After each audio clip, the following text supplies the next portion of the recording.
It's an important topic. The risk of getting a little personal. My wife, Julie, and I have been married some 24 years. Have our 25th wedding anniversary coming up in February. I'm proud of my wife. She got her degree in psychology later in life after helping to raise 3 kids. Some are still at home.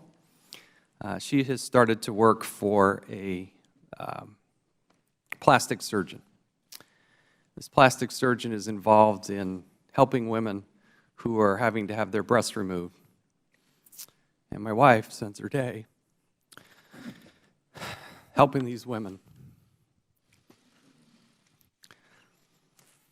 And I'm proud of her for doing that. My mother,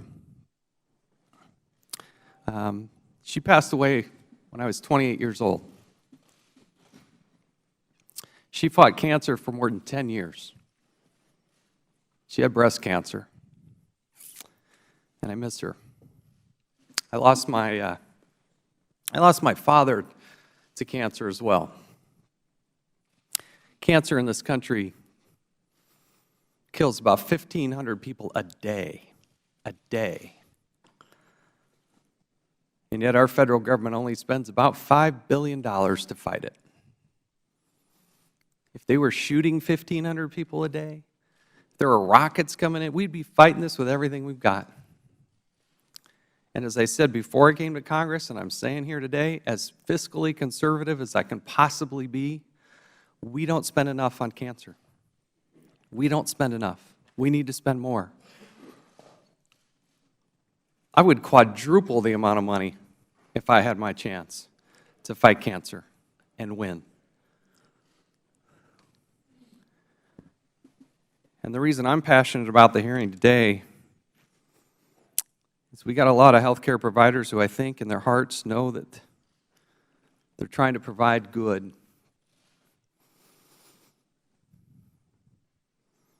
The question before us is, does this organization, does Planned Parenthood really need federal subsidy?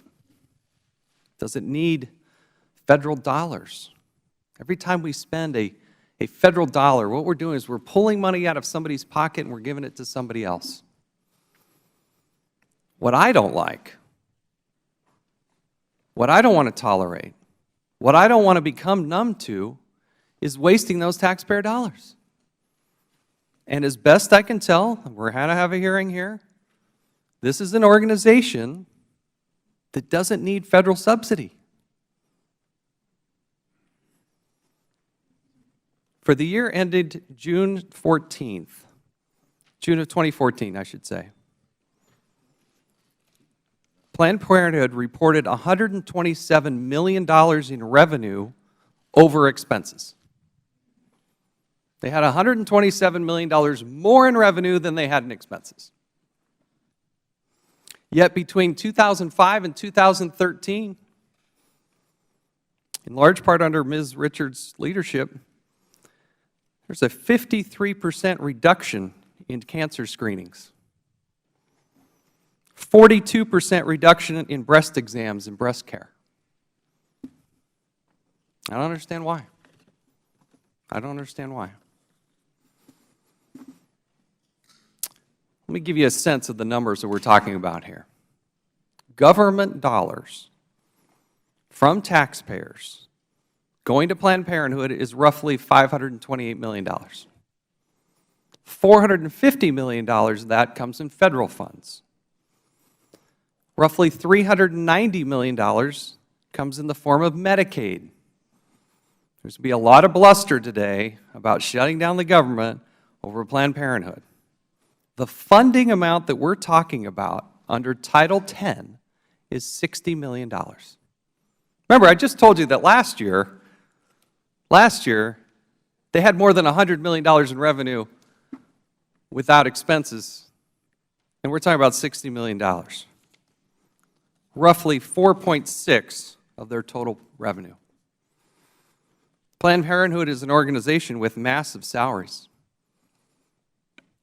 Ms. Richards makes nearly $600,000 a year.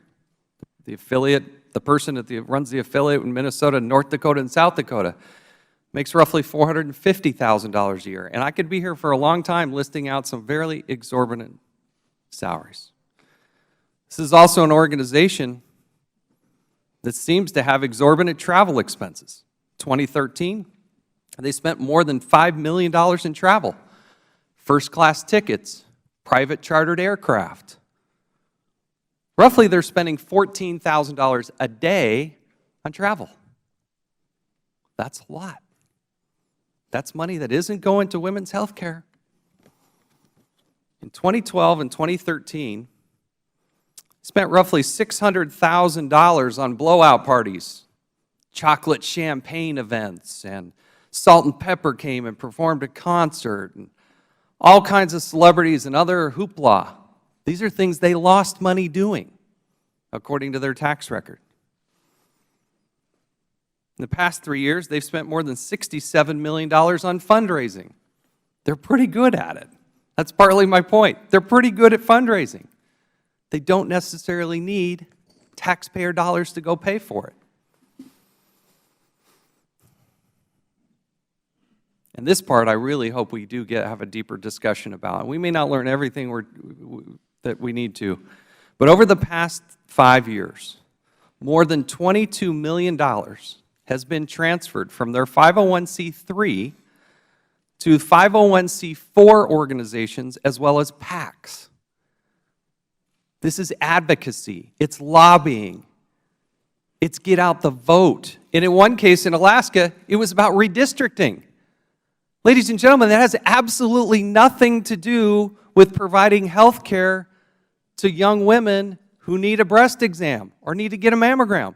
None of that money goes to that. It's a political activity. I was, I guess, naive but surprised that you could take 501c3 money and simply give it to the 501c4. Shared employees. If you look at Planned Parenthood and the other organizations underneath it, you're going to find shared employees, shared facilities, mailing lists, shared assets. It's a political organization. And that's something that needs to be ferreted out.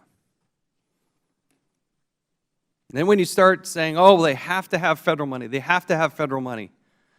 Over the past 5 years, they spent more than $32 million sending money overseas. Didn't even come to the United States of America. Didn't affect people in low-income situations. They're so flush with cash, they started sending and giving out money overseas. I don't understand that. We have USAID, we have the State Department, we have all kinds of foreign aid. We don't need Planned Parenthood foreign aid, but that's what we got. And their desire for more of taxpayer dollars is just insatiable.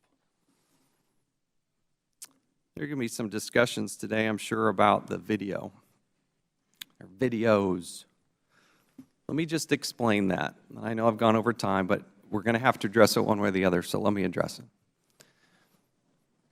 I think it was legitimate to look at all of the videos. All of the videos.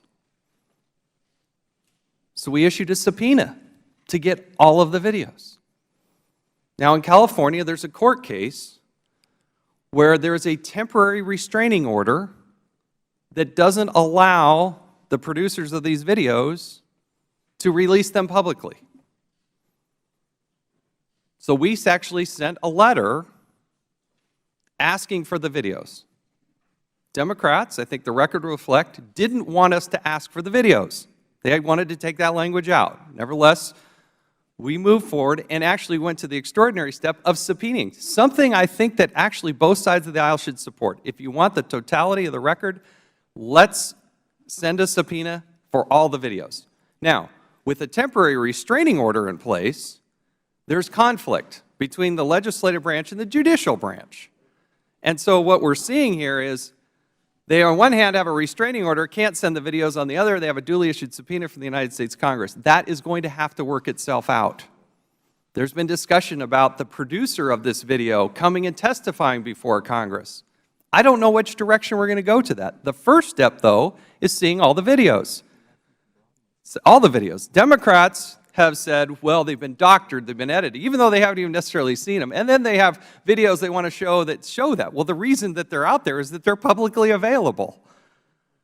So there is more to this story. There is more that needs to come out, but that's going to have to play itself out. The prime thrust of this hearing today is about the finances. That we were very clear and blunt in what we were talking about in terms of what we're trying to accomplish here today. I have great latitude to members. They can ask what they want to ask. But the focus of what we're doing today is how this organization is funded and how they spend their money. If they're going to accept taxpayer dollars, they're going to have to withstand the scrutiny of Congress asking tough questions about how they spend that money. And that's the direction that I'm coming from today. And if there's more clarification needed, please let me know. But we'll now recognize the ranking member, Mr. Cummings. Thank you very much, Mr.